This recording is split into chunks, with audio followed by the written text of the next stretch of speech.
I saw a film today. Oh, boy. I'm Justin. Happiness is a warm gun that just got done shooting Peter Frampton. I'm Sam. I have to admit, it's getting better. Getting better that this movie is over. I'm Jackie, and this is Sgt Pepper's Lonely Hearts Club Band on Stink of Madness. What's that smell? I don't know about you, but I'm thirsty as fuck. Thirsty as fuck. Hey, look at this! Thrill me. If you come back in here, I'm gonna hit you with so many rights, you're gonna beg for a left. Thrill me. Beg for a left. Thrill me. Hey, look at these! No one! Hang on! It stinks. Hang on! Get to the chopper! Stinker Madness. Hello, welcome to Stinker Madness, the podcast about bad movies for bad movie lovers by bad movie lovers. I'm your host, Justin. With me are always Sam and Jackie.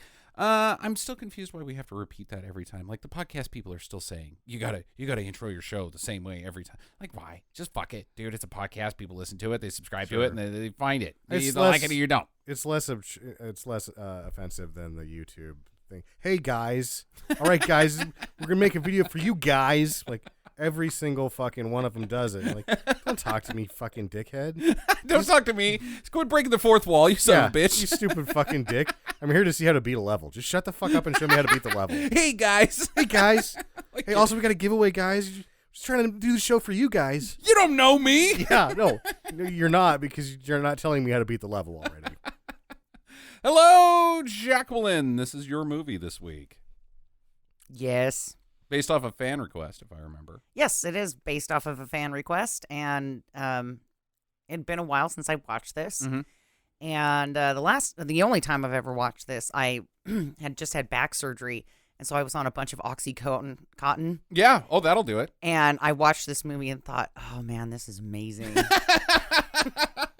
I think that was the intent. Like, this is 1978. Everybody's on fucking lewds back then, Yeah. right? They're like, oh my God, this shit is amazing. You'd have to be really high. Yeah, right. So now that you weren't on Oxycontin, Jackie, what's your take? There were some good parts. Oh, yeah? Okay. I like the costumes. Higher praise than some people gave it. I like the costumes. Okay, all right. I hate Peter Frampton. Yep. I'm with Sam on that one.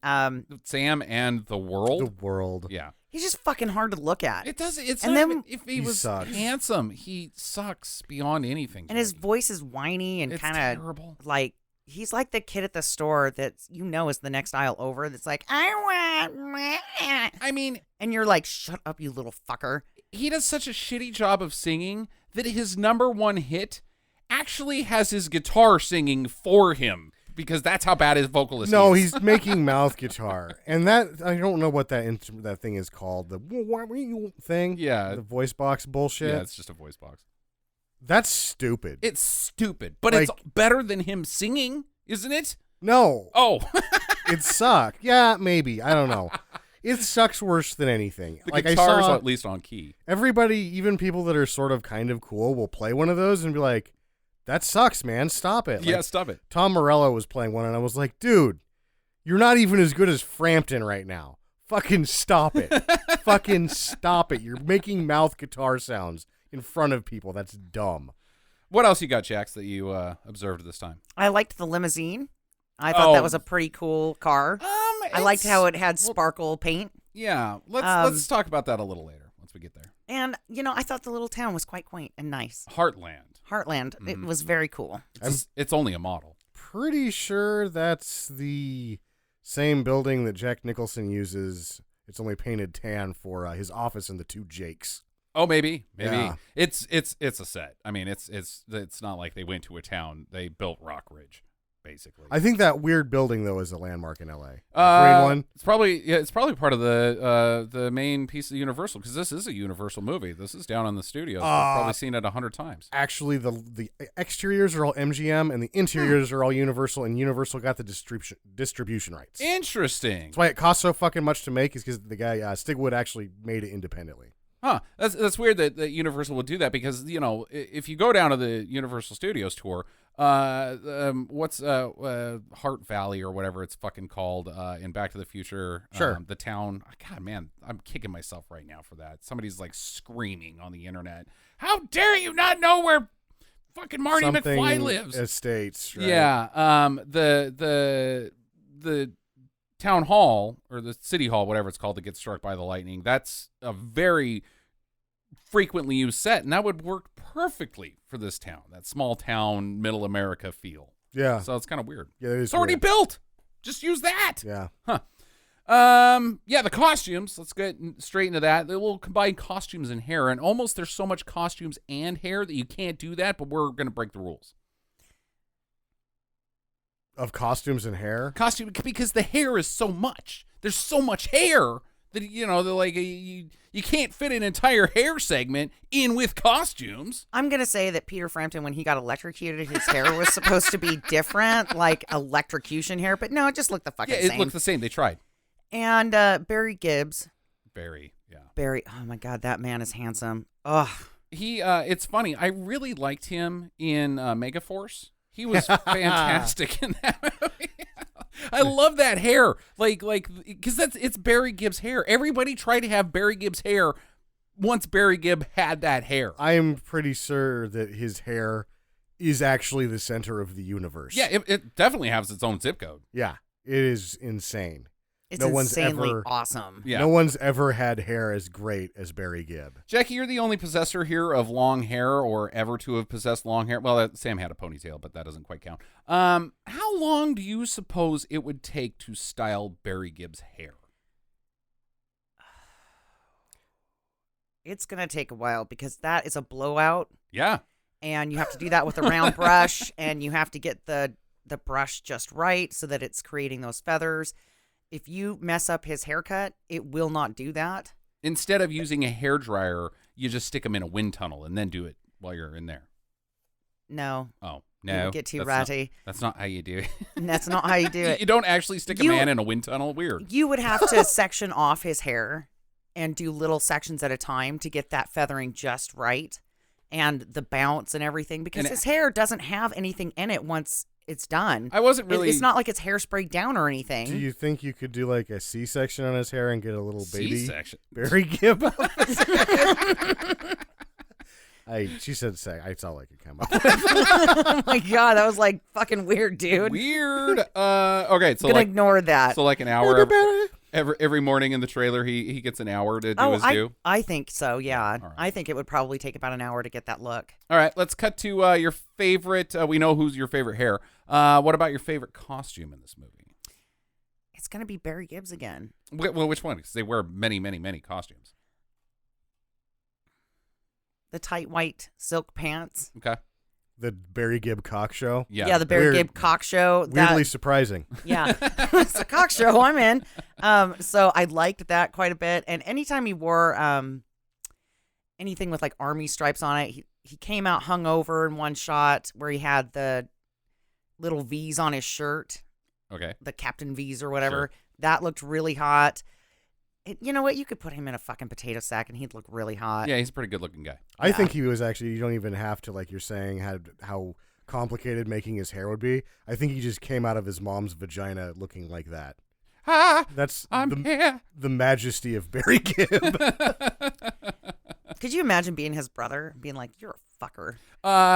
You know what? I'm fine with being any of the Brothers Gibbs because you know what? I'm insanely talented. It just doesn't matter. Don't forget that this is pre-MTV, and it kind of didn't really matter what you looked like. Like, sure. you just, if somebody comes to you and is like, dude, you guys are really fucking great singers. Do you want to be in a movie? And then you look in the mirror and go, you know what? I'll pass.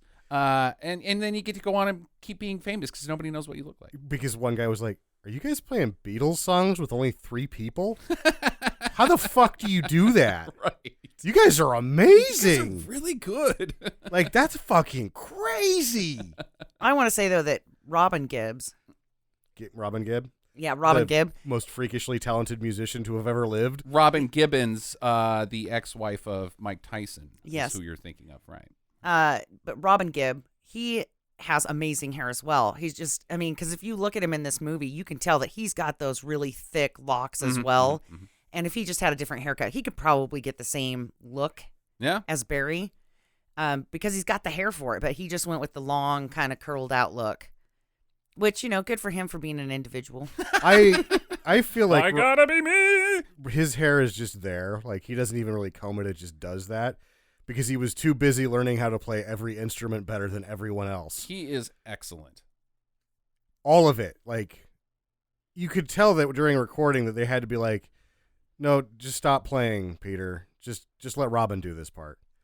No, we're serious. Just let Robin do all the hard Dude, parts. I'll bring out my mouth guitar, though. Yeah, it doesn't matter how good you are. You're not even half as good as Robin Gibb at anything.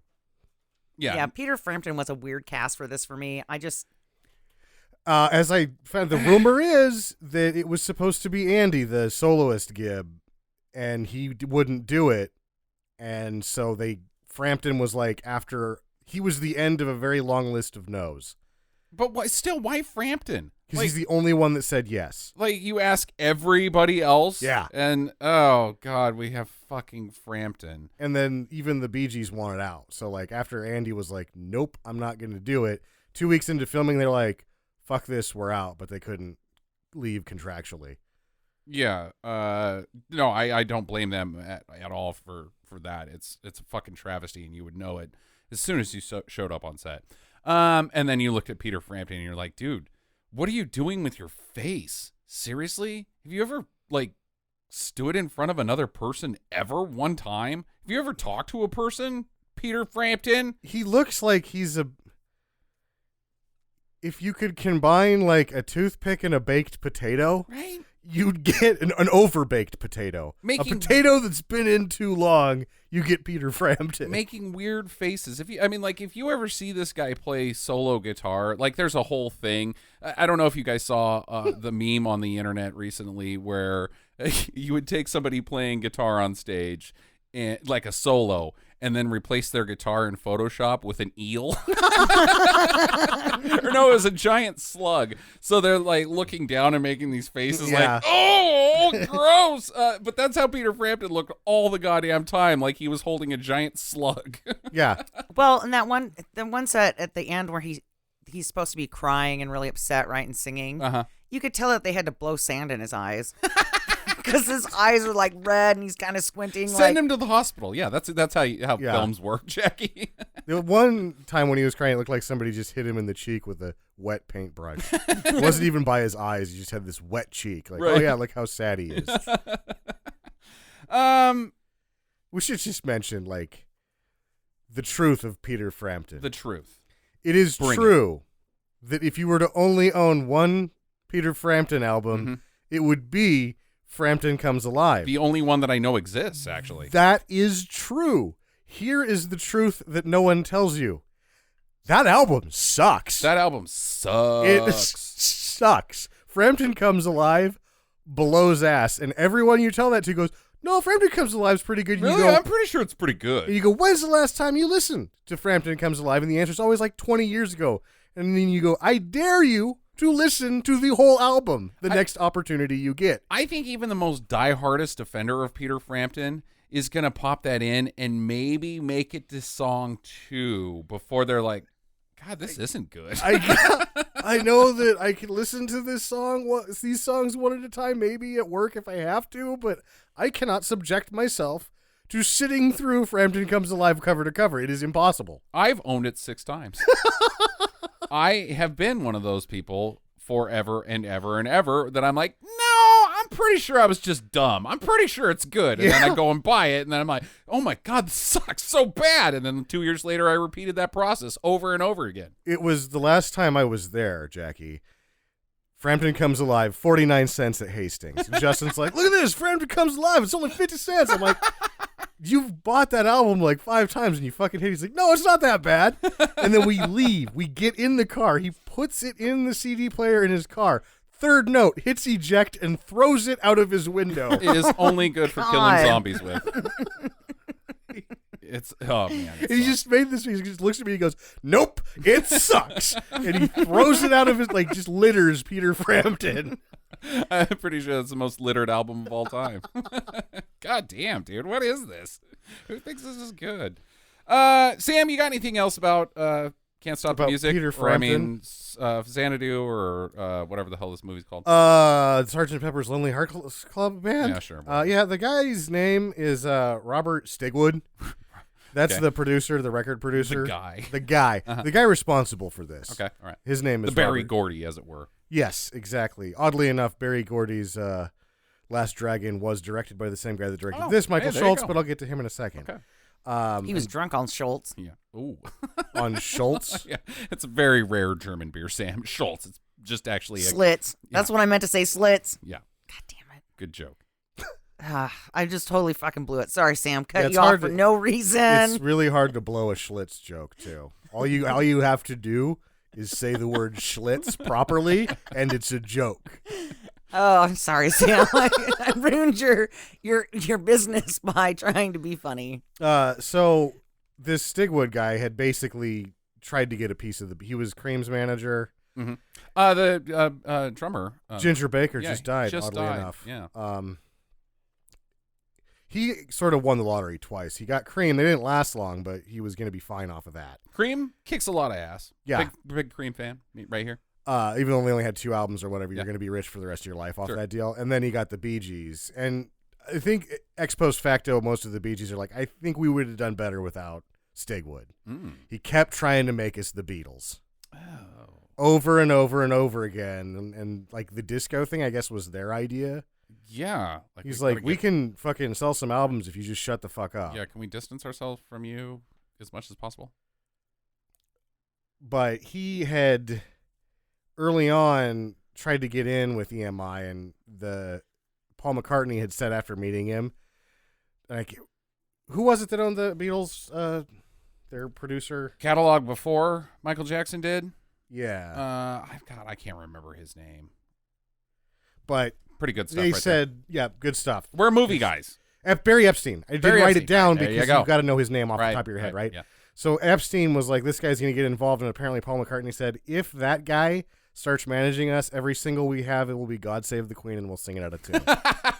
You will never get another dime from the Beatles again if you fucking hire that guy and put him in charge of us. Nice. And so he never got a piece of the Beatles. Good. This is as close as he got. Is he tried to force the Bee Gees to be the Beatles too for 20 years, and they finally just told him to fuck off. All right, we'll do it. Oddly enough, though, his side spray, like, he also produced Grease Yeah, okay, I can see that. and Saturday Night Fever. I can see that too.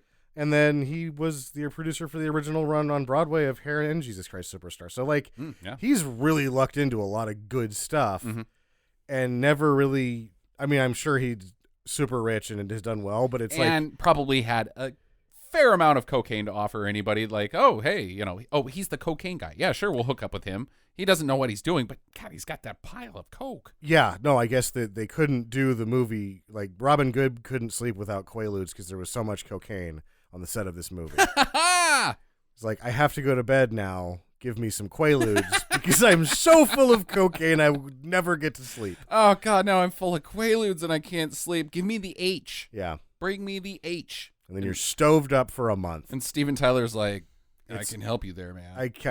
I put all of it in my body already. All of the All heroin. of the H is gone. All of the opium in China is inside of me right now.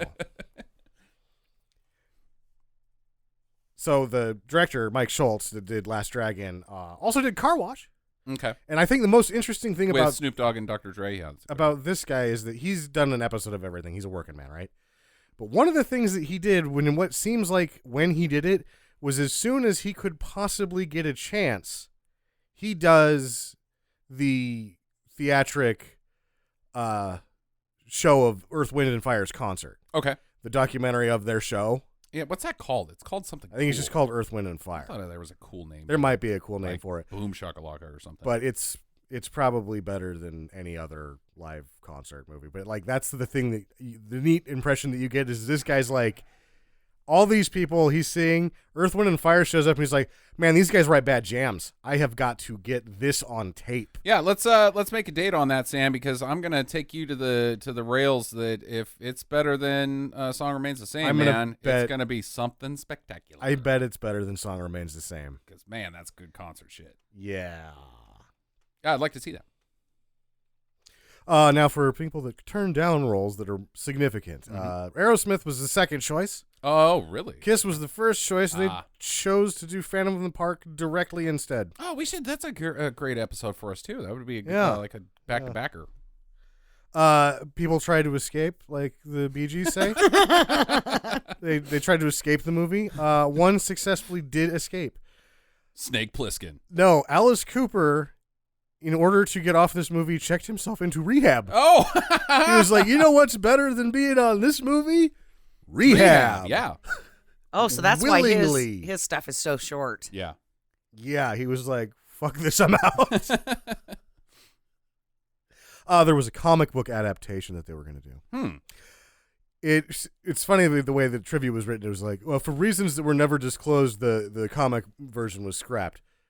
No, there's one reason. Just one. Quite disclosed. Just this one. is utter crap, and you couldn't make a comic book about it if you fucking tried. They tried to get Todd McFarlane to recreate Peter Frampton's stupid face, and he couldn't even do it. He's like, look, I could draw Venom, but fuck Peter Frampton. Nope. You know who would have been a better cast is the guy from The Who. From Roger that Daltrey? Roger Daltrey would have said fuck off. Would have said fuck off. Everybody said fuck off. They didn't want Frampton. He's just the only one that said yes. Donny Osmond? Said no. Okay. Yeah, no, if you can't get Donny Osmond, you only got one choice left. It's Peter Frampton. Yeah. And apparently Aerosmith tried to walk because they had decided the original writing of it is that Frampton was going to just come and defeat Steven Tyler. And Joe Perry fucking pitched a fit. He's like, there's no way he can kick Steven's ass. We're walking off this movie if Frampton kicks Steven's ass. Steven would totally kick Frampton's ass. Frampton's a fucking pussy. Just like fucking freaking out. That's awesome. Oh, man. And so, yes. I've always loved Joe Perry, but his bro stock just went through the roof. Because he demanded that Steven Tyler would best Frampton. That's bullshit. Yes, there is no way that man could best my friend in single combat. Yeah, well, they would know. I mean, they did terrible fucking things in the late 70s. Yeah. They probably knifed guys to Sure. get H, and man, they were desperate men. Desperate men. And even though I don't think Steven Tyler could beat up another human on Earth, I'm sure he could beat up Peter Frampton. Yeah, right. Joe Perry is right. There would just be even if that was the case. No, I think Steven Tyler in his in his H days could probably fuck up some shit, even though he was made out of paper. They would still, the rest of them would just pile on top of him. They're the bad boys of Boston, Sam. Yeah. Yeah. You don't get a name like that for being pussies. Tough customers here. And I liked how during the fight scene that once Steven Tyler gets pushed off, you know, they don't cut to any of the other fights that are happening around them. They're just like, well, and it's over now. It's over. Yeah.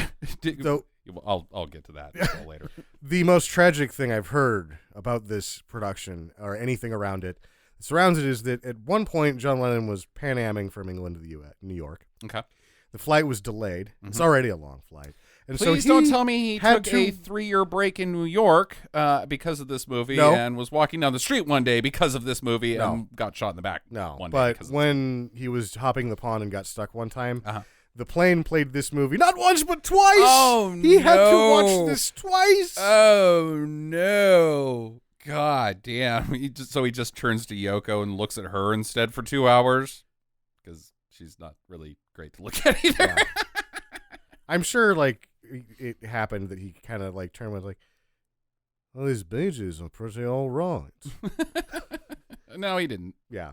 He said this movie sucks. Yeah, it sucks. Across the universe sucks, too. This is my big thing with this is, like, why don't people cover the Beatles more often? Well, here's the reason. The Beatles had two of the greatest vocalists in the history of singing. 3 of them. They had 2 other guys that were better at singing than you, whoever you are, but they had 2 guys that were the greatest vocalists. And so it's really hard to cover their songs because you can't fucking sing them. Yeah. Are you talking about Ringo Starr? Yeah, Ringo Starr. Ringo's right there, the number one greatest vocalist of all George time. Harrison is a Frank fantastic. Sinatra, then Ringo. George Harrison is a fantastic vocalist, and he doesn't get to sing in his own band very often, Right. because John Lennon and Paul McCartney are two of the greatest vocalists who have ever lived. And you just can't do it. So that's why you shouldn't cover Beatles songs, because you can't fucking sing it. No, you Stop can't. it. Yeah. I accept this challenge for next time we're out in public doing karaoke. Yeah, try to sing Twist and Shout. It's really fucking hard without Kurt Cobain got pretty good with territorial pissings, but John Lennon is fucking tearing his vocal cords out during Twist and Shout, and that's a bubblegum pop song. when they're singing softly, they're on an octave that most people can't hit. All while And they're- doing 4-part harmonies. And they're not trying. Yeah. You can hear that there is no strain in their voices to do that. They just have notes that we don't have. Number one note of this episode, the Beatles are good. Yeah.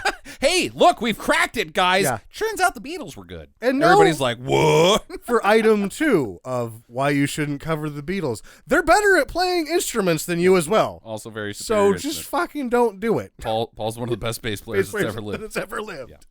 Yeah. Okay. Turns out the Beatles are good is what we've got going here. No duh. And Barry Gibb is handsome. And Barry We've Gibb is established handsome. this. Yeah, well, I think we've covered all of the obvious things. Earth, Wind, and Fire, fucking awesome. Yeah. Oh, yeah. This was the first time I'd ever seen them perform. Yeah. Other than the time I was on drugs when I watched this.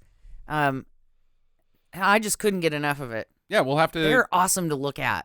get that documentary. Sam, do you have any numbers on this? Yes. Okay, Returns 20 million against 13. that's not bad. 13 for what is it a lot to spend in 1978. It is. And the reason is because they had to rent backlot at MGM and front lot at Universal. Fun fact, Universal, because of all of the stars that were sort of coming in and out, because I guess they made an ad in Variety or something that, like, if you're a big shot and you showed up, you got fucking champagne, caviar, and your own tent for the afternoon for the last shot of this Joan movie. Crawford's flipping through Variety one day with her, Yeah. her 8th glass of wine. Calling big shots. I'm back. Yeah, she's like, this is going to be big. Get the Pepsi people down here. I did Mr. DeMille. I did figure out who the purple-haired lady is with the big glasses. Okay. She was a character actor, and her name was Dame Edna Okay. All right. from Australia. Interesting. But yeah, so they had bribed people into that shot rather than coercing them with their contracts. I guess it was whoever was by Universal that day showed up for their free shit. Yeah. Good job, I guess. That adds to the excessive cost of this. But what's funny is because that day and other things that are happening, there was some Universal execs that didn't really have a good grasp of this production, didn't really know what was going on, knew that they had the rights to it. They're like, man, I think this is the next Gone with the Wind. Oh, fuck. There was people whispering the next Gone with the Wind on this piece of shit. Yep. It's, oh, boy. I also want to throw in my own fun fact. Sure. Okay. I looked up some stuff about the actual cover art for this album, and Marlon Brando is one of the people in that shot. For the album or the movie? For the album. Okay, the actual Beatles album, Sgt. Pepper's Lonely Hearts Club Band. Right. Marlon Brando's in there. Right. In there, right? Okay, let's get this movie because we have dropped off of the interesting train. Starts out World War I. The fighting in France is tough. It's harsh and cruel and fierce, and both sides are losing men left and right. Lieutenant Steve's arm just came off from a mine that he stepped on, and you've got mustard gas filling up the trenches, and they're destroying towns and raping women and What movie are you fucking talking about? I'm talking about the goddamn World War I. And then all of a sudden this fucking marching band comes in and is like, hey guys, we got singing and dancing. Peace for everyone. Yep. Fuck you. World War I was really bad deal. It's the worst deal. Forgotten. It's the worst deal, and these fucking fancy pantses come in and be like, why can't we all just get along? Well, let's make music. And the fucking goddamn peace treaty signed because of fucking tubas? Eat Tubas. shit. Men died. Marching. It kind of seemed like a Pied Piper type of situation where they were coming through the town with their music, and then the troops were falling in line behind them. Right. And then they were taking them to the mountain cave. Yeah, he led them to the cave and locked them all in there, and you never saw them again. And that's how World War I ended, folks. Fuck Peter Piper. you, this movie. I am already mad. What a fucking slap in the face. I mean, because veterans of World War I are still alive in 1978. Like, Yeah. could you imagine being like, you know what? I really like the Beatles. That was really cool. And you're it's the only thing you can connect to with your grandson because you don't like the Rolling Stones and you don't like the Kiss and you don't like the Donna Summer, but you like Beatles. And then you go to this fucking movie with your veteran goddamn grandfather, and he like goes home and fucking ends it all. Like, Earth, you have finally marginalized me so completely that I have to leave here. I still am blind in my left eye because of the gas. But singing and dancing is great. Son of a Especially bitch. when you're fucking up Beatles songs. Yeah, no shit.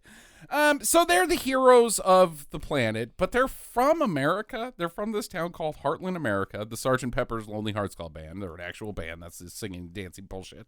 And they are beloved and sing their songs throughout history, American history. The 20s, the flappers and the speakeasies, and the 30s with the Grapes of Wrath and the Great Depression.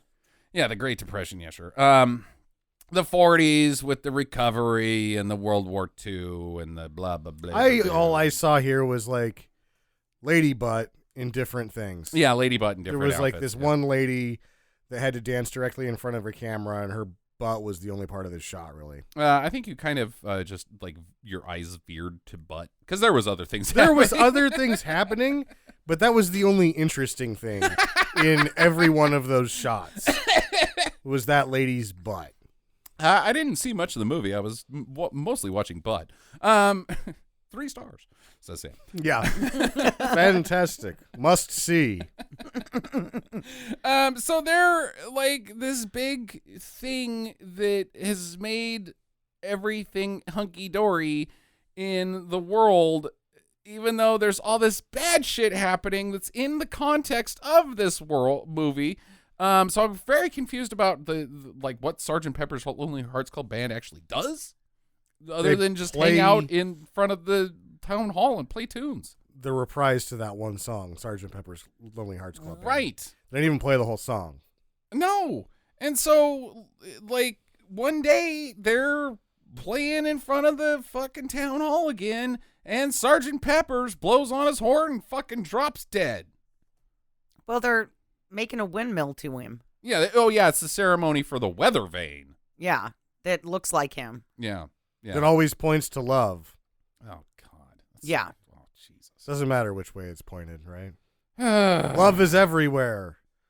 It just constantly spins until it kills enough seagulls, and they're like, this thing is a problem. But love. I like it. It's pretty, but I've been tripping on a lot of dead seagulls.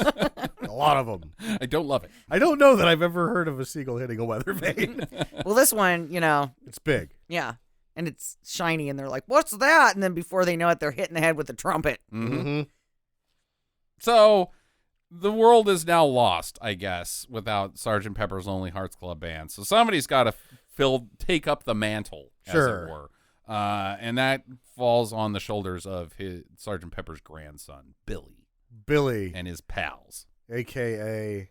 Peter fucking Frampton. Peter fucking Frampton. This guy. And he's apparently got an evil brother. No, it's his cousin. Yeah, I It's guess. it's his brother, I think. No, it's his cousin. So he's got an evil cousin who's not even really evil, Evil, but he quote, likes unquote. Nazi gold or something like that. He was mad because Peter Frampton's character, Billy, Mhm. gets the Nazi gold. Nazi gold medallion that he later shrinks down into a necklace that he wears throughout the movie.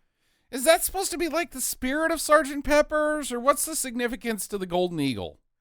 I think it was just Hitler symbology. Well, I think your history is a little screwed up, Sam, because Hitler wasn't around in World War I. No, I bet they didn't. Oh, they don't think that they did a very good job with the history in this film. I just saw that and went, yep, that's a Nazi medal.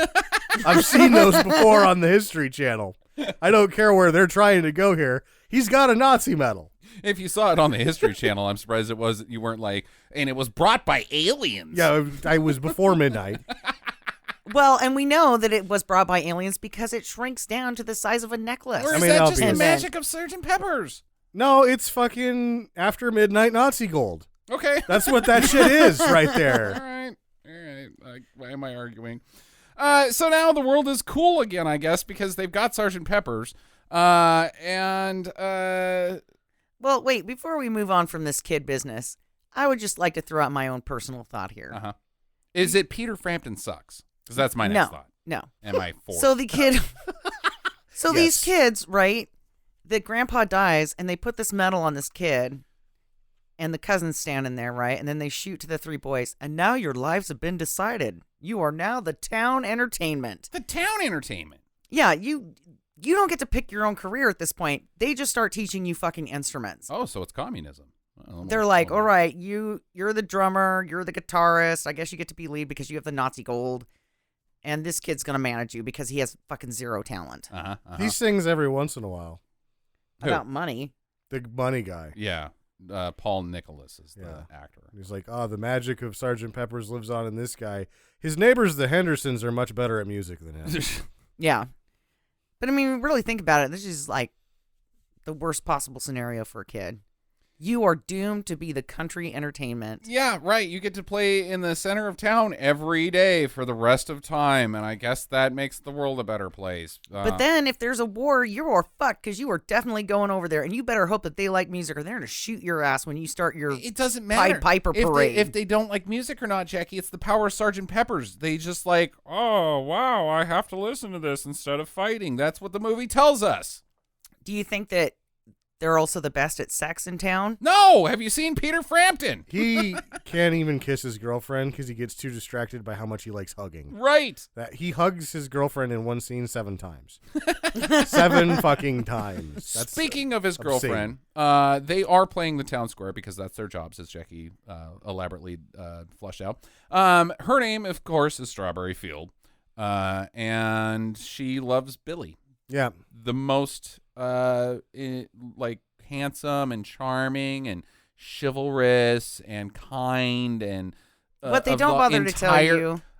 of the entire group, when she could literally have any of the other ones, she chooses Peter Frampton. So she's blind. She's also blind. That's one of the tragedies. She's of just Strawberry got Field. weird fetishes Ugly guys that are shit at stuff and weigh 7 pounds. and weigh 7 pounds. And she Like- likes to get her finger stuck in people's hair. I think that she can fit all of Peter Frampton in her butt. That's what she's going for. Okay, he's a little man that lives inside me. Yeah. His head's just popped out like, it's sticky. Come on, It's sticky in here. come on, man. That's gone too far. Pooping Frampton's going too far? The world's been doing it this whole time. Turn on the radio. Get some Frampton pooped on you right now. Frampton is shit. Yep. Literally. Okay. All right. Let's try to move along here. So a telegraph arrives, and it's the record company. BIM has called and says, "Hey, we want you to be the #1 jam in the world." So they're like, "Cool, let's go." So they all pile on top of a pickup truck, and they're like, "We're gonna go be famous." And so then they drive to the bayou and play a show there. Wait, what? They need to send in a tape. Yeah, they have to go make a tape. Oh, a demo. They send him a demo, but they recorded the demo in the barn. Okay. Right next to the cow who's eating some hay. Right. Okay. So how did the BD guy hear about him in the first place? If Oh. they didn't send him a demo. Probably post-midnight Nazi gold. Oh, okay. That's why. Yeah, that makes sense. That all lines up. All right. We should also mention that the narrator is played by George Burns. He's also Mr. Kite, The mayor. the mayor of Heartland. Boy, I like George Burns. Was the hamburger on the, like, what's that thing in the middle of town, that little... The gazebo? Gazebo, Yeah, yeah. yeah. Was the gazebo have a hamburger on it the whole time? Or No, just, No. no. So when their town is ruined, Mhm. They get a hamburger on the gazebo? Yeah, we'll get to that later. Okay. Can we please All right. try to do this in continuity? You bastards. It's hard because the continuity of what? They just play songs. There's songs in this movie and there's no plot. So Mean Mr. Mustard comes into town. He's a former realtor. Yeah, I guess. Yes, he is. It says so on the side of his. Okay, but why is van. that relevant to anything? Because he's going to take over the town. But he's also something else, Jackie. It's not just that he's a realtor. He's from the future or has... I don't know what his deal is because he's got this fucking bus that's also a house and has sex bots living in it. He has sex robots. With a supercomputer that gives him orders on how to be a bad guy. I thought... That's not just... he's a former realtor then. No, there's something more there. See, I thought that they tried to connect it to where the BD guy, Donald Pleasance character, is the one sending those orders, but it never No. quite got there. I never got that at all. It didn't Why all fully connect. I don't think that was it at all. I think you're trying to infer a plot in this movie that does not exist. Because I thought when they got the instruments, the one was like, give it to me, and then me was Donald Pleasance. But No, didn't- that was Aerosmith that got the last one. Then Aerosmith is me? I don't Yeah, know. Aerosmith. Again, can we get to that in continuity, you sons of bitches? All we know at this point in time is that there's this Mean Mustard guy, and he's got sex bots, and he pulls into town, sees Strawberry Field, and is like, boing, I want her body. And also, Peter Frampton? Really? Peter Really? I mean, come on. Peter, God damn it. You're an okay look. I mean, have you seen Barry Gibb? He's standing right there. Sure, he is out of your league. You're right. Never mind. He gets a mission on his supercomputer that he is supposed to take over the Heartland because we hate love, we hate joy, we love money. Yeah, that's the deal, thing. his idiom I guess. of his evil. But he's not even group. the king. There's a silent kingpin that never shows There up in is this a movie. silent kingpin that doesn't show up because he's clearly getting orders, and it can't be from Yeah. the supercomputer. It's No. coming from Aerosmith, I'm telling you. Well, all right. Well, I don't know about that. So they take a hot air balloon to the band. Jet.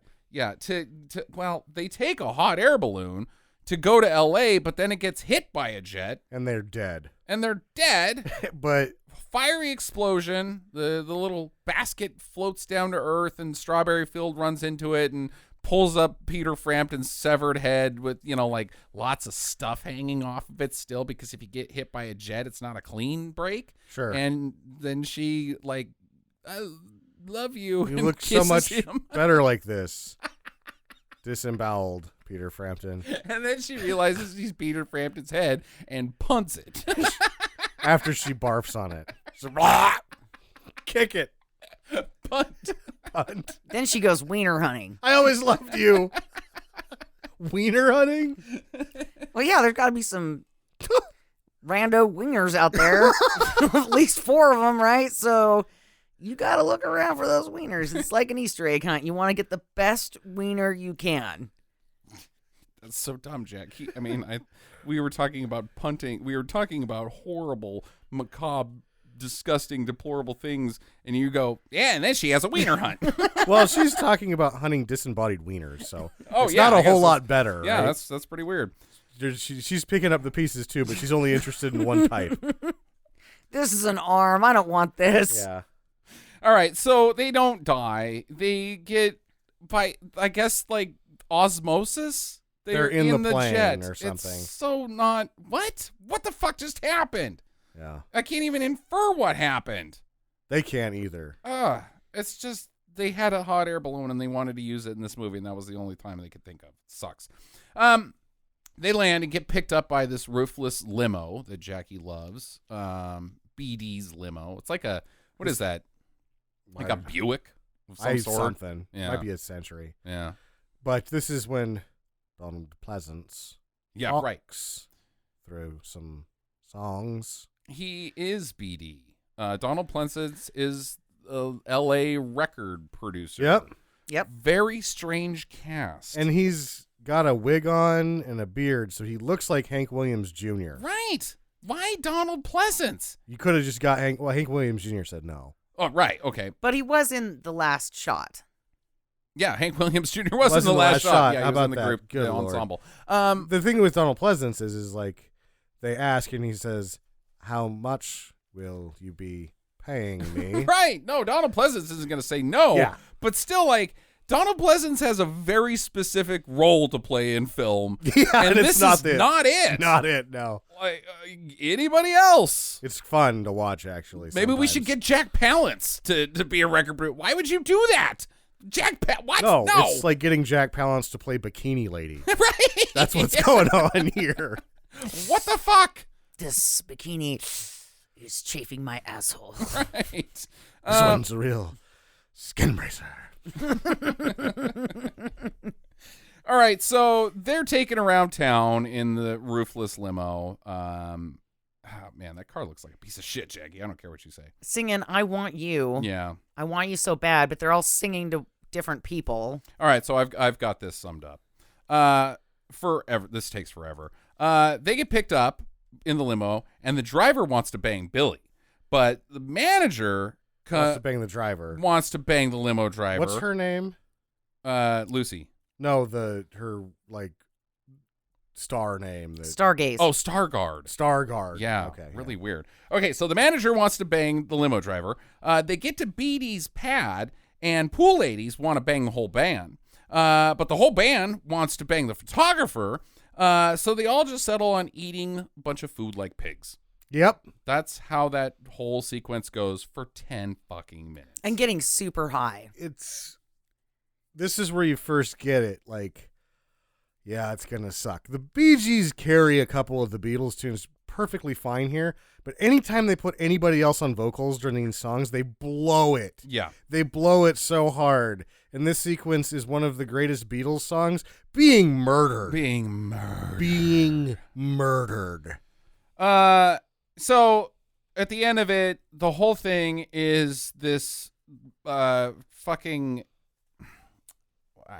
allegory for Hollywood corrupting, the young and the innocent that come to town and chew you up and spit you out, because the whole thing was wine and dine so that he can get them to sign without them paying attention and not reading the fine print, and now he owns them like he's some sort of evil mastermind. And then nothing comes of it. He doesn't be very evil. He gets loaded with Barry Gibb a lot. Right. Like, that's the thing. He's like, oh, now that I've got you signed, we can hang out a lot. You guys can make records, and I will keep this weed train rolling. Why did you poison my drink to sign this contract? Like a Faustian contract. And then you're just my friend after that. Like, why didn't you just be like, dude, this is a really good deal. Why don't you read the fine print? I'm comfortable with it. Poison. That's very good, GHB. I enjoyed a number of dosages myself. Right. Well, and they end this whole scene with him screwing some lady from the Lucy in the Sky with Diamonds group on a rotating record. Yeah. So he's kind of a piece of shit. Oh, yeah, dude, he's Peter Frampton. He sucks. And, I don't know if you caught that part where Peter Frampton sucks. Yeah, but the character itself, right? If you really look at this, he's supposed to be in love with Strawberry Fields Forever. You're not going to cast Peter Frampton in a cool guy role. And then he's out banging whoever opens their legs. Yeah. Yeah, he sucks. Yeah, he sucks. It all sucks. Like, you can't cast Peter Frampton, Jackie, and have it be like, I like that character. No, he sucks. No, even as the lead throughout the movie, as they're doing more songs, everybody, at first, Barry's like, just let Robin do the hard parts. Mm-hmm. And then the movie's like, yeah, we just need to let Robin do the hard parts. And like by the middle of this thing, Frampton really isn't in the Beatles anymore. No. The next day, they go to the recording studio for a hard week, the hardest week of whatever, and they instantly become famous. They cut a record in 10 minutes. It goes to the store in 10 minutes. Yep. And they're fucking playing Budokan later. Yep. In 10 minutes. In 10 minutes. Yeah. And this whole time, you should watch the drummer. Is that Mo Gibb? Yeah, Maurice. Maurice Gibb? Maurice. Watch him throughout the movie because he will look directly at the camera. Oh, yeah, he's fun in it. Periodically, and he will make a face. Yeah. And I don't think he's supposed to be doing that because nobody else is looking at the camera, but he will turn directly to the camera and make eyebrows and weird shit. And This you're always movie's like, stupid. Yeah. yeah, and I enjoyed watching him quite a bit for that reason. Yeah. Because he did some weird shit here and there. Did you notice that Robin was checked out in about 50% of the shots? He wasn't even acting. Oh. He was just like staring like, I guess they're making a movie right now. I am not really into it though. Yeah. Oh, that's a nice looking tree over there. Eh. I also noticed that in all of the van scenes, when they take over Mustard's van, that Robin isn't in that van ever. He just was like, I don't want to be here today. Yeah. Yeah. Back to the trailer. I found a concertina and I learned how to play it better than anyone ever. I'm making music with a vacuum cleaner. Yeah. It's really good. So Strawberry Fields sees them on the fucking Ed Sullivan show, and she's like, oh, God, I can't take it. I can't take it. He left me, and he's famous, and he's banging ladies, and it turns out he is. So she rolls around in grief in her Billy shrine, her bedroom. Yeah, she's got a fucking murder cave. She got a murder cave. Yeah, I've never owned a cardboard cutout of a boyfriend. Life size? You Yeah. haven't had a life size I've boyfriend? never had a life-size cutout of my spouse. I just don't have those things laying around. Well, now I'm going to have to make that happen. And it was weird because it's like, it's not like they're posters and stuff, right? It's just like a bunch of black and white photographs. Like she's been stalking him for years. She's stalking him. Yeah. And, you know, one of them's like, all right, when he goes to get his Sunday morning coffee, bam! Right? No, totally. No, she's got a case of the, what's his names? Whoever that guy shot John Lennon was. God, I always want to say John Hinckley, but that was the guy that shot Reagan. Yeah. Pretty important guy. Still in prison. Yep. Yeah. Okay. Meanwhile, Mean Mustard is getting a massage from his sex bots inside of his bus. And he gets a message to steal the instruments from the museum. I'm going to be honest. This realtor guy is a pretty motivated guy. If I had 2 sex robots in an RV, you guys would never see me. No, I don't suppose we would. You know, this guy's No. still doing stuff. No, I don't think we would. I'd be in there. You'd like knock on the door and I'd come out and I'd only weigh like 73 pounds. She's been drinking a lot of water. Banging these robots. It is a full-time job banging these robots. We should note, though, that these are not sexy robots. They are sexy enough. They're sex robots, but not sexy robots. They're not exactly, what's her name from the Jetsons? No. You know? Rosie? Rosie yeah. was not a sexy robot either, my like- friend. like- She's hotter than these ones. I don't think so. These No. ones look like they at least have lady bits. Rosie would be like sticking your dick in a cash register. Good old- And And not hot. yeah. They Says also have you. programmable buttons on their chest so yeah, that they're you like can get your wiener pulled and stuff. they're like the GIMP with phones on their chest. Yeah. I don't know if that's hot. It's good enough. Okay. I mean, in terms of like if they had real sex robots that good right now, I guess Yeah. they're hotter than the sex robot you do have. don't have one. Yeah, you don't have one. So, all right.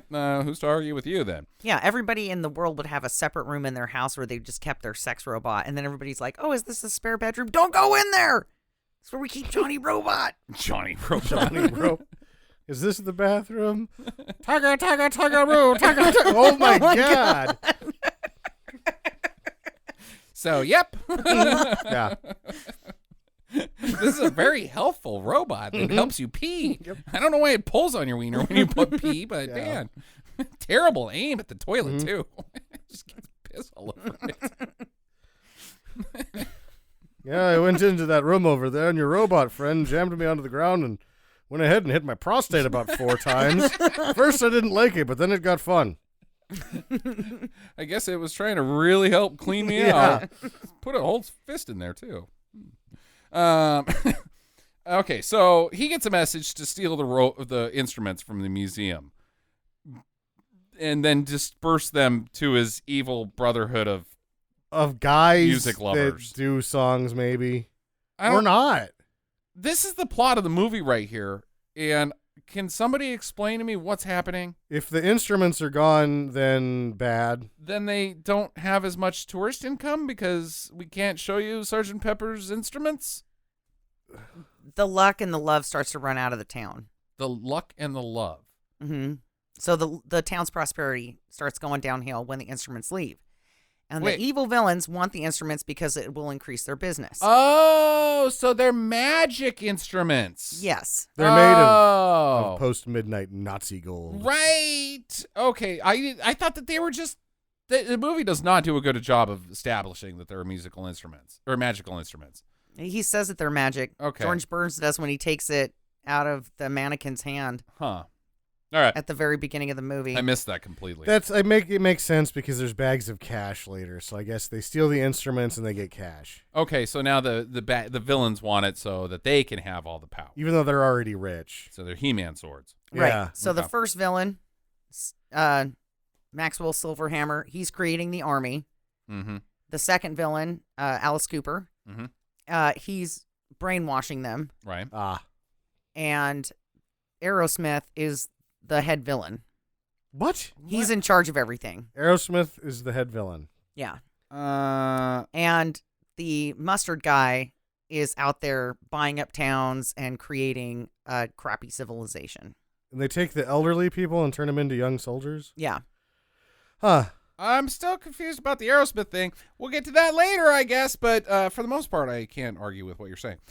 So he comes in, he gets the instruments, and he delivers them, and then he turns Heartland into a town of arcades, punk rockers, and casino. There's a peep show too. Oh no! People are dirty dancing in the street. Oh no! So There's a hamburger on the gazebo. is this movie Footloose? Is that what's going on right here? It's Because hard, it seems like that's what's happening. it's hard to say this out loud. Footloose makes way too much sense, Right? compared to this movie. Man, Footloose is a goddamn good movie compared to this movie.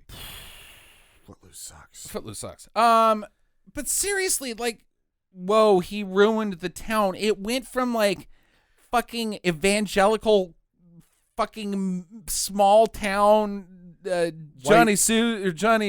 Johnny Boy's dating Billy Sue. They're going to the prom together to an arcades. Yeah, And punk rock, that's bad? it's bad. Fuck you! Fuck Dirty you. dancing in the street. They're not even properly dancing. They weren't dirty dancing. They were kind of smirking it around. Like They fucking, were rubbing each other. like two fucking awkward high schoolers rubbing their grainy bits together in the back of a truck and not knowing what they're doing. Yeah, that's the evil. The evil Yep. that they've propagated throughout our perfect don't wear white after Labor Day town. Fuck that, dude. That shit pisses me off that this movie's trying to say that.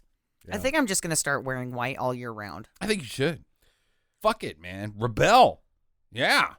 Question authority, Jackie. Well, you'll know if you're wrong because someone will put a hamburger on your gazebo if so.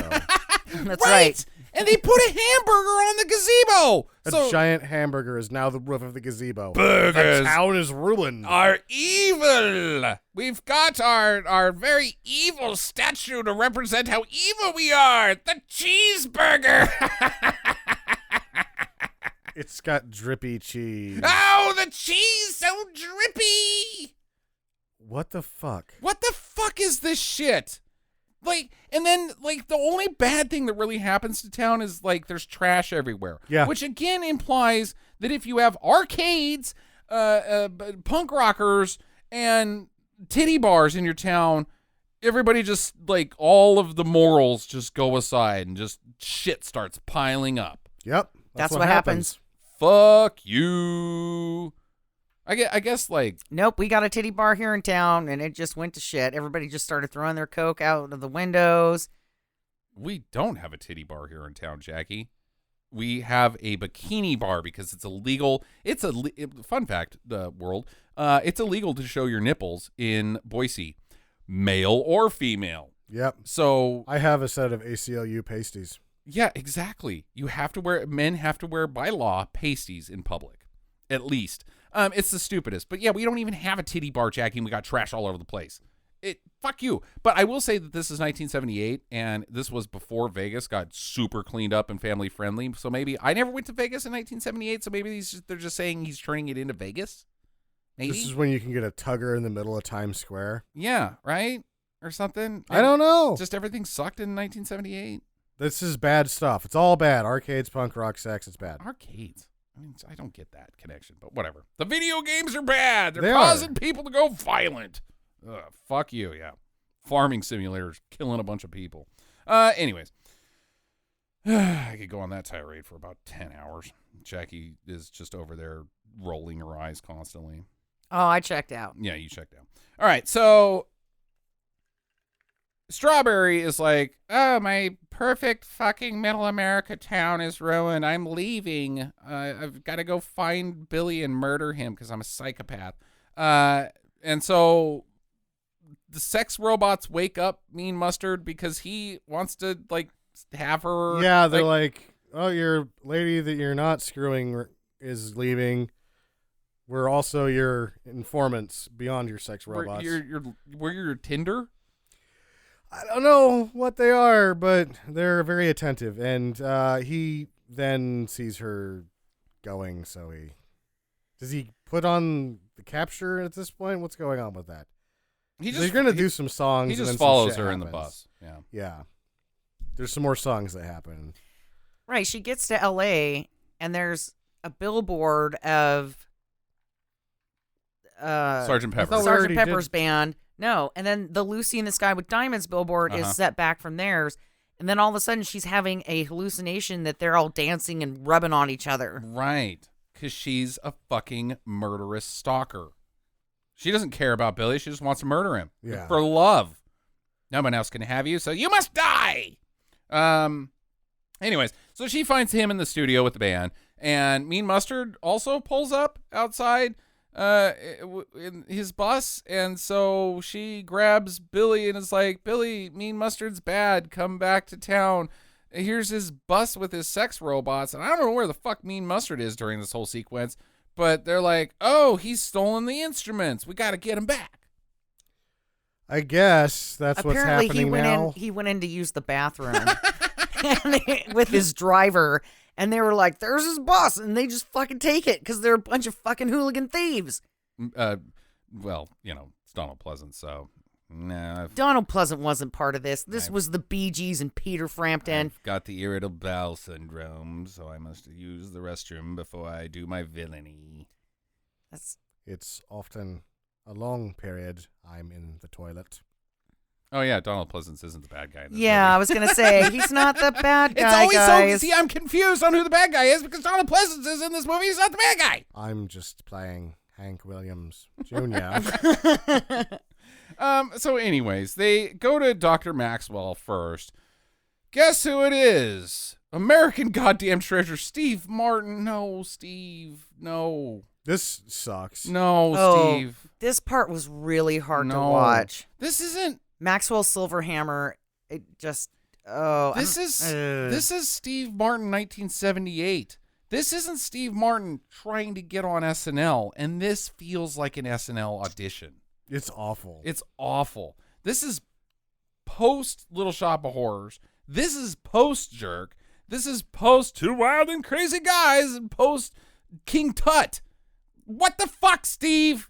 This is bad. Did you owe somebody a favor? Like, this is this his Faustian deal? Like, well, sold my soul for talent. I got to pay up. What they did is they invited him to a Hollywood party, Uh-huh. gave him the cocaine, Uh-huh. and drugged his drink, and they were like, sign this contract that you're going to be in this movie. Right. That's why they put that in this movie, is Mhm. that was the, like, did you guys question about how we got all these famous people to come here? Let us show you a clip. This whole movie's actually about Steve Martin. Ooh, yeah. I like it. That's a good fan theory, Jackie. Yeah, this was you want to know how this got made? Mm-hmm. Drugs. Yeah. It's not good. But basically, yeah, he turns old people into young people. Then they and- dance poorly. And then they dance poorly. This is the worst. Some of the worst the choreography and the dancing is tight. Mhm. What they are doing is fucking stupid. It's really stupid. You're just watching it going, this is the stupidest dancing I've ever seen. With animated special effects for Oh. his brain stuff. whatever it is. Yeah. I think we should learn this and then start dancing out in public like this. Oh, I think that's a great idea, Jackie. Anyways, so they get the cornet back after beating up some nurses. They don't even beat up the nurses. The nurses beat up them. The Bee Gees get the shit kicked out of them by some nurses that just leave. And so they wake up and they're like, well, we came for that, so let's grab it and go. Yeah. What the fuck? They find the drum inside the bus because that was the Mean Mustards. So next up, they've got to take on Father Sung's tuba. And that is Alice Cooper. Father Son. Why is he called Father Son? I don't know. Yeah. I don't know, but he didn't sing the song. No. It was really weird. It was really weird. And it was just, I don't blame him for wanting to get the fuck out of here. He's No. like, Well- I put my face in a pie for you. Fuck yourself. Yeah, he shot some stuff. They used everything they had because he was like, after a couple of days, like, No. I gotta go to rehab. Rehab is better than this movie. Yeah, they bust in. They steal the tuba with pretty little trouble, except for Billy almost gets electrocuted to death, and I don't even know why he was messing with the fucking wires to begin with. So he's almost dead. And this is when Sam is shouting, just let him die. Just let him die. He sucks, guys. Get him out of the band. I have a recurring note that's kill the Frampton. Kill the Frampton. Every time he's in mortal danger, I'm like, kill the Frampton. Kill him. And if Sam had been alive in the 1930s, he would have been the first to form a posse with the pitchforks and the torches to storm the Frampton Castle and get him. Yeah, I make my own album. called Framptonstein. Frampton's fucking dead now. All right, so Strawberry Fields sings him back to life with a song about herself. And then BD gets them to do a benefit concert. Wait, BD, the evil record producers? Like, why don't you do a benefit concert for your town that's now got covered in arcade machines? So he wasn't a bad guy this whole time. It just doesn't make any fucking sense. He just smokes a bunch of reefer with Barry. Right? Yeah. And he's like, it's okay that you're late. You want to hit before you go in there? Yeah. So that night, BD breaks into the bus to have sex with the sex bots, I guess, and the cousin manager takes that opportunity to break into the bank and roll around in the money that the Mean Mustard has with the limo driver lady. Yeah. No, that's the town's money. That's not Mustard's money. That's I the thought- benefit money from the concert. Oh, So they're stealing their own. Oh, goddamn. Yeah, they're stealing their own money. Yeah, they're stealing the benefit money Okay, because they're stupid. I don't think this cousin guy knows what he's doing. No. They say that he's a jealous fuck at the beginning of the movie. He's an idiot. Fuck is what he's Yeah, doing. he's Just an ride idiot. those coattails, dude. Oh yeah. Then Earth, Wind, and Fire shows up. They're outside playing a show, and they embarrass every other person in this movie. Yeah. And if you watch when they pan over to like the Bee Gees, right? Barry Gibb is really getting down. He's like mouthing the words and shit with them. He's having a good time. You could tell he likes Earth, Wind, and Fire a lot. Sgt. Pepper's doesn't come on stage with Earth, Wind, and Fire and do like a medley where they're jamming side by side that No. you normally would see in a movie. No, fucking Sgt. Pepper sits their ass down and lets those guys play. Yeah, Robin's like, look, some other people that know how to play. These guys are very good. Right? Let's not fuck this up. Yeah.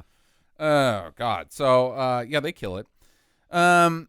They do such a good job that no one notices that Mean Mustard has kidnapped Strawberry until the end of the song when Robin looks back and is like, hey, the bus is leaving. And so they go and follow it. So they chase it in their own bus. Their hot air balloon. Wait, no, Yeah, that's dude, the hot air balloon. Yeah, they get in the hot air balloon. They all duck down below the basket line, and then they pop back up. And instead of their Sgt. Pepper outfits, now they've got flight uniforms on. Mm-hmm. Bedazzled, Yes. sequined, like Silk, baby. air sky captain uniforms. So Mean Mustard takes Strawberry Fields to Aerosmith. Yes. Yep. And he sings her a love song about How he sexually inappropriately touches himself. I'm pretty sure that Steven Tyler got himself pregnant 3 times filming this sequence. He's so high on fucking heroin, Sam. He doesn't know what's going on. He has got a lot of sexually inappropriate touching on himself. Yeah, he doesn't. Man, you're that loaded on shit. You don't. Whatever, dude. Touch yourself 60 times. You're about to die. Yeah. Like he almost OD'd on this. He's so fucking checked out. I kind of thought he was going to shove that microphone up her cooch. Yeah, he might have. He probably would have been shoving it anywhere he could. He was just shoving it here, there, wherever. He doesn't know what's going on, Jackie. And then he did this weird thing with this microphone and the scarf. And I don't think she was faking it when she's like, get the fuck off of me. Don't touch me, Mr. Tyler. Please don't touch me. You're so She gross. it looked like she was trying to get her head away because all she could smell was like Jack Daniels. Yeah, I'm sure he was winging it completely. This is 1978. These guys are fucking loaded. This right is now. about as low as Aerosmith got, was 1978. Well, maybe 1980. They didn't clean up until 83. So. Yeah. And Because then they one of them got OD'd, fucked up right? again. No. But Steven Tyler came close like a bunch of times. It's very well documented that from, I believe, 76 to 1983, he doesn't remember a fucking thing. It is 7 years blacked out. Not a memory at all. So I guarantee he doesn't even remember doing this movie. That's how fucked up those guys were. That's why Joe Perry had to make a stink. He was like, no, he can't. He's going to kick Frampton's ass. He can't even stand up and he'll kick Frampton's ass. Yeah, exactly. But why, if Aerosmith is the guys that are pulling the strings, I brought this lady, guys, Aerosmith, I brought this lady It's tribute. that I'm in love with. And if you noticed I that don't- during the Aerosmith song, they have their employees up on the wall for you to see. Huh? They have Steve Martin, Yeah. Yeah. Mustard, and yeah. Alice Cooper. Like, these are our employees. I guess if you've got like an evil volcano lair or something, you would have pictures of your henchmen, And like your top henchers. They're just like dressed like the county sheriff's department. Yeah, they are. Yeah, I guess maybe they're the evil guy. Maybe you're right, Jackie. It just doesn't make any sense because they don't have an instrument. They never go and steal their instrument, They have the final instrument, which is what? the tuba. No, they already got No, the they tuba got the from tuba. from Alice Cooper. I don't understand what's happening here. I think that they're the head villains because you got to also think that they've got the troops there that are dancing for them. Yeah, I thought that they were just like the house band. No, because the Mustard is super excited too to be watching them on stage, and he's like, "Yeah, woo!" He's like a fanboy. He's throwing his underwear up there.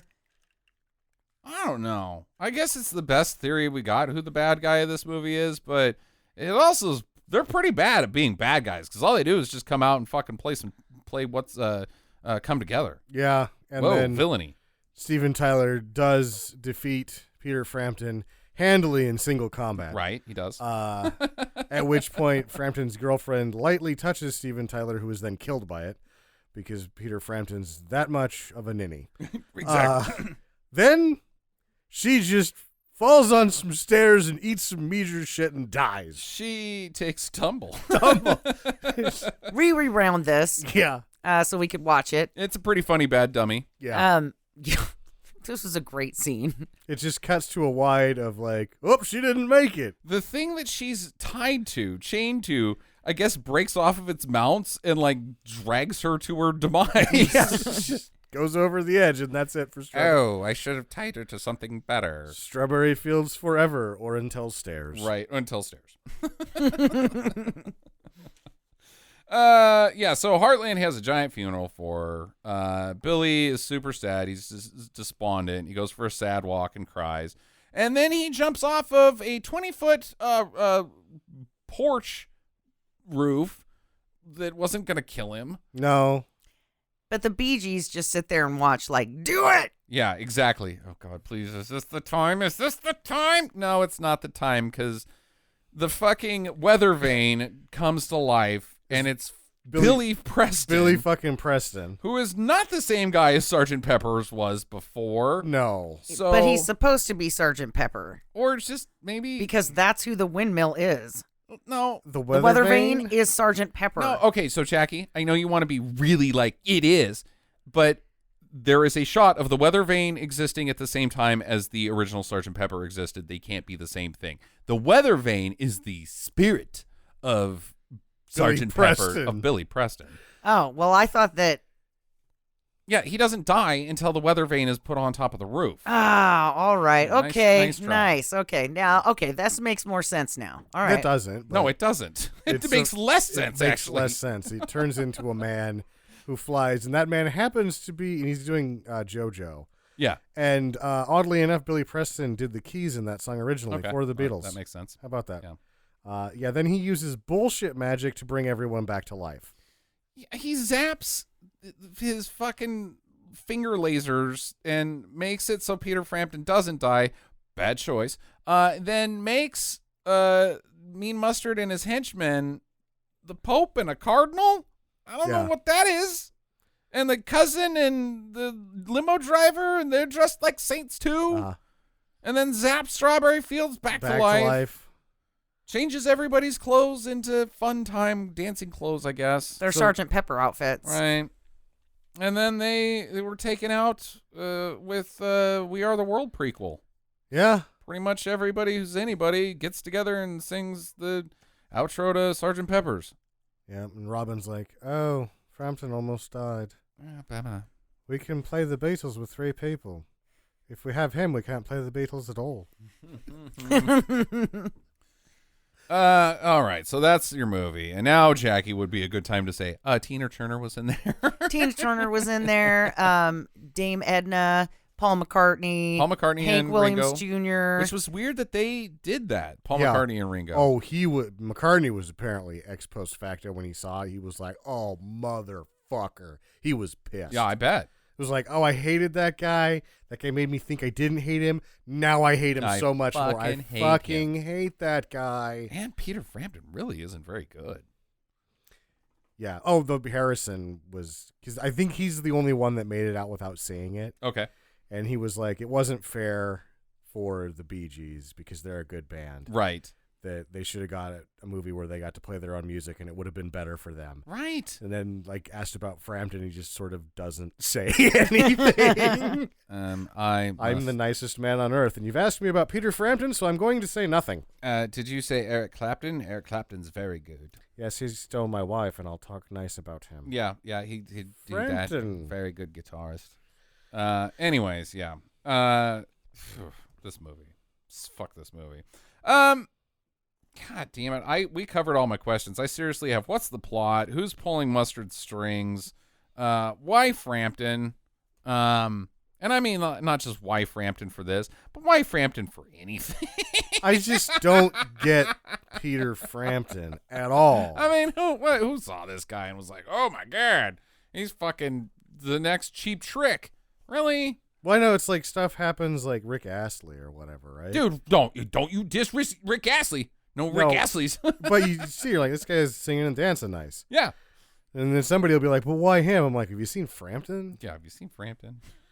It's like, people like Steve Miller. Ugh, I don't like Steve Miller either. I'll take Steve Miller I'll take Frampton. Steve Miller over Frampton, sure. Any day of the week. I don't like Steve Miller. So anyways, who's got a question? Anything? I don't. Yeah. What am I supposed to ask? If you had to make a new movie based off an album that you had heard, which one would you choose? Oh, I think that one's obvious. Wonderwall by Oasis. That's just their follow-up to this. They were the same, they were better than the Beatles. They were. Yeah, the Oasis. They thought, the Gallagher brothers were the best ever. According to the Gallagher brothers. And they still do think that.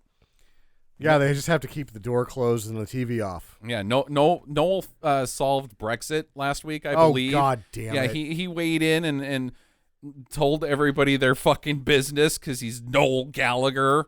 Fucking God sent. Dude, go fuck yourself, Noel Gallagher. I always want to be like, Noel's the worst, and then Liam does something. I'm like, Liam's the worst of the two.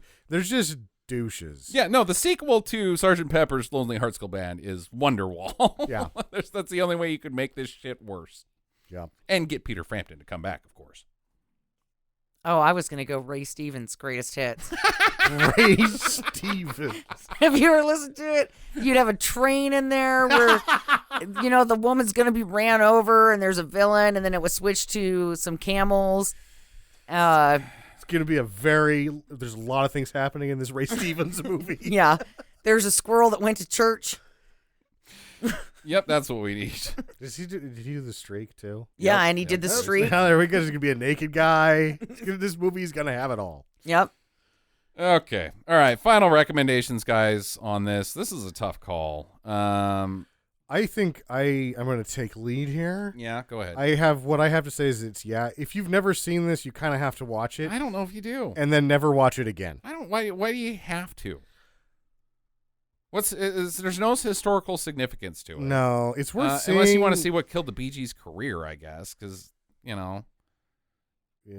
that's it. About it. About it. The Earth, Wind, and Fire part was fun. Yeah. Then watch the documentary. Watch that instead. Yeah. You get to see a lady, a bad dummy fall. Bad dummy fall. That's yeah. It's just still not enough for me. I mean, there's just nothing here. It doesn't have historical significance. It is a terrible film, but at the same time, it's not so bad. It's good. It's just so blech that it's good. They didn't have a script. Yeah. He had 29 songs that he had the rights to, and he tried to put them all in a movie. Right, and that's not something for me. So do not from me, Jackie. I'm going to give it a do. Really? Okay. I enjoyed it the second time around. Yeah.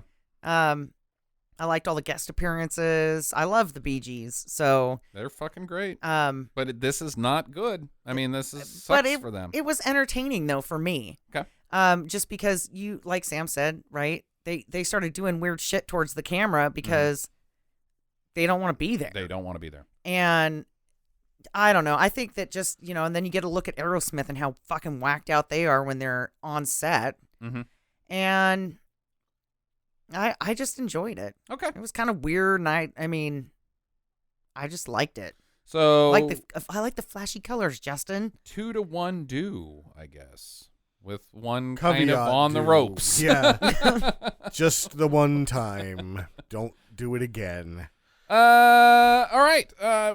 Don't have any streaming do's and don'ts this week, but we do have a little film story with my first in a series called Tales from the Baywatch. Do we get to ring in?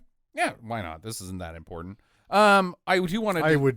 I think that Tales from the Baywatch, just by its very title, seems very important to me. No, I don't know. There's not that much information about Baywatch. But what I'm going to talk about is now that fall has hit us in full fucking force, everybody's now freezing their ass off. Even though supposedly it was the hottest September on record, it got very cold here. But during the summer, I enjoyed myself thoroughly sitting in a pool, watching Baywatch, drinking beers. Like, it was fan-fucking-tastic. I can't imagine anything more American dream than sitting in a pool and watching Baywatch. And guess what? It's super stupid, guys. Yeah. Like, the show is so dumb, but so fucking good. I absolutely loved it. It's not just because of the titties. There's really not that much titties in it. There's no titties. There's no exposed titties. Yeah. Yeah, but it's not like Chandler and fucking Joey made it sound to be. It's just a dumb syndicated show. They like Die Hard too much as well. Yeah, they like Die Hard too much. So anyways, Baywatch premiered on NBC in 1989 when it was canceled after only one season. When it placed 73rd out of 103 shows in the seasonal ratings, and also because the studio, GTG, went out of business. Due to high production costs, GTG was unable to finance the series any further. So canceled after one season. Yep. Fearing Baywatch. Feeling the series still had potential, one David motherfucking Hasselhoff, one of the principal actors, along with creators and executive producers Michael Burke, Douglas Schwartz, and Gregory J. Bonin, revived it for the first-run syndication market in 1991. Hasselhoff was given the title of executive producer for his work on bringing the show back. The series was hugely successful, especially internationally. Now, here's the fun part. Baywatch viewers were predominantly women.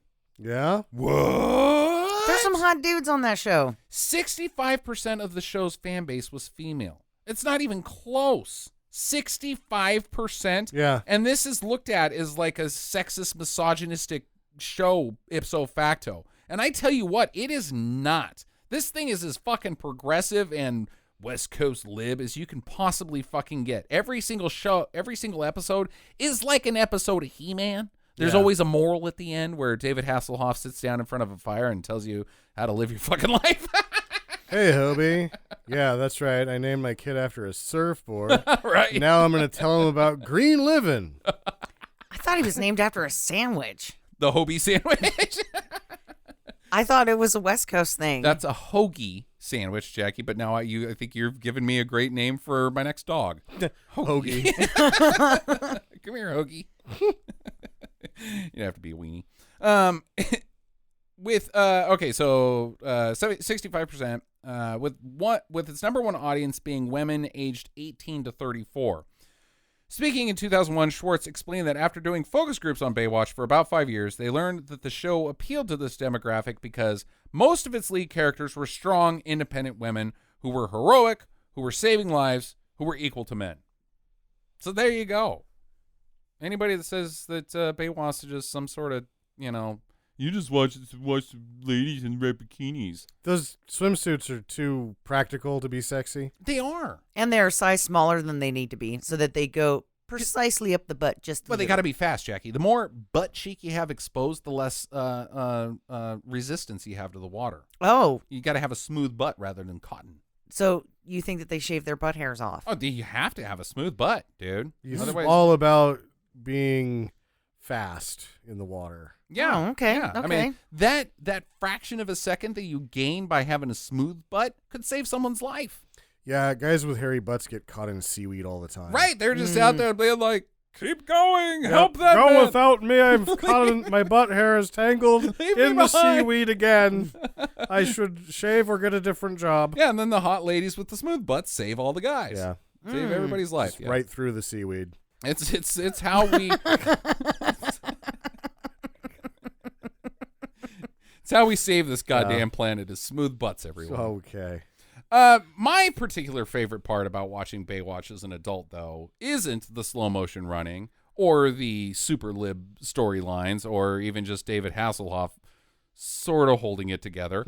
Almost. Almost. Almost. It's the cameos from people who we now know as major film stars or people who were stinker royalty, Sure. such as obviously we could talk about the big ones like Erica Eleniak, Pam Anderson, and Nicole Eggert, but most people don't realize that Billy Fichtner was on Baywatch. Oh, Billy Fichtner, huh? Who's that? He's You've seen him a million You've times. seen him a million times. He's usually a bad guy. He's got a kind of a weird head. I don't know how else to describe Billy Fichtner. There's no good way to, you just have to, you see him, you're like, that's Yeah. the guy. And you're Oh, like, yeah, I've yeah, seen him yeah. in X. He's like a weirder looking, better acting Jimmy Smits. Fichtner, right? Yeah, Yeah, F-I-C-H. William Fichtner, yeah. F-I-C-H-T-N-E-R. Brian motherfucking Cranston. Cranston, yeah. Alex Hyde White from, who Sneaker Madness fans will recognize from Fantastic Four. Yeah. Grant Heslov, Academy Award-winning Grant Heslov. Academy Award-winning Grant Heslov and Alex Hyde White from also Biggles Adventures in Oh, yeah, Time. Pickles Adventure in Time. A good pickup. Vanessa Angel, you remember her, Sam, at all? Yeah.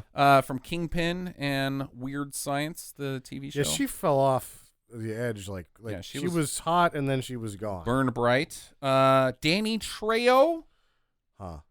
Shannon Tweed, of course. Uh-huh. Kerry Horiyuka Tagawa He's in everything.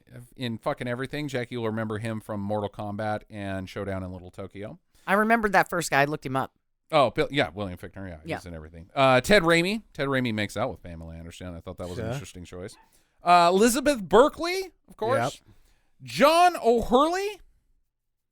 Who's John O'Hurley? Yeah. Yeah. Jay fucking Peterman. Oh boy. Yeah, he's fucking great. Fabiano Edinio, who not very A many lot of people- vagina. is a lot of vagina. That's right. Good pick up, Sam. And Trevor Goddard, who we just got done with from Men of War. Yeah. And of course, Mortal Kombat. He's Kano in Mortal Kombat.